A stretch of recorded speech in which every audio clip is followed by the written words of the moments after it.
আপনারা স্ক্রিনে খেয়াল করতেছেন এখানে যে ডাটাবেসটি আছে এই ডাটাবেসটির উপরে ডিপেন্ড করে এখানে যে কাস্টমার আইডি আছে কাস্টমার আইডি দিলেই আমাকে এই ইনফরমেশনগুলো দিবে। এখন দেখুন আমি এখানে যখনই যে কাস্টমার আইডি দিচ্ছি আমাকে কিন্তু সেই ইনফরমেশনগুলো দিচ্ছে। এটা আমরা অনেক ফাংশন দিয়েই করতে পারি, অনেকেই আমরা ভিলুকআপ দিয়ে করতে পারি, এক্সলুকআপ দিয়ে করতে পারি।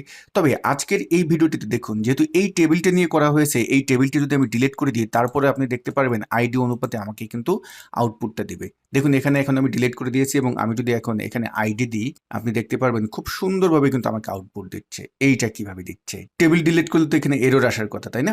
দেখুন এটা আমরা কিভাবে করেছি। এজন্য যারা ভিলুকআপ ফাংশন ব্যবহার করেন তারা প্রথমে ভিলুকআপটি এখানে টাইপ করবেন, টাইপ করার পরে যে টেবিল অ্যারেটা অর্থাৎ নিচের যে টেবিলটা নেবেন, দেখুন এখানে আমি পুরো টেবিলটাকে কিন্তু নিয়ে এসেছি। তো এই টেবিলটাকে আপনি এখানে টেবিল যে রেঞ্জটা আছে সেই রেঞ্জটা নিয়ে আসার পরে ফাংশন কির F9 বাটনে চাপ দিবেন টেবিল অ্যারেটা নেওয়ার পরে। F9 বাটনে চাপ দিলে দেখতে পারবেন পুরো টেবিলটাই কিন্তু চলে আসবে এবং তারপরে যেভাবে আর্গুমেন্টগুলো আছে সেগুলো দিয়ে দিবেন। এরপরে আপনি ওই যে টেবিলটা আছে সেটা ডিলিট করে দিলেও দেখতে পারবেন আপনার খুব সুন্দরভাবে আউটপুটটা কিন্তু চলে আসবে। তবে জানিয়ে রাখি এখানে কিন্তু একটা রেস্ট্রিকশন আছে, সেটা হলো যে এই যে ফর্মুলা বারে তো যেহেতু আমরা এটা ব্যবহার করতেছি এটা কিন্তু একটা ক্যারেক্টার লিমিট আছে ৮১৯২ এর বেশি ক্যারেক্টার কিন্তু এখানে টাইপ করা যাবে না।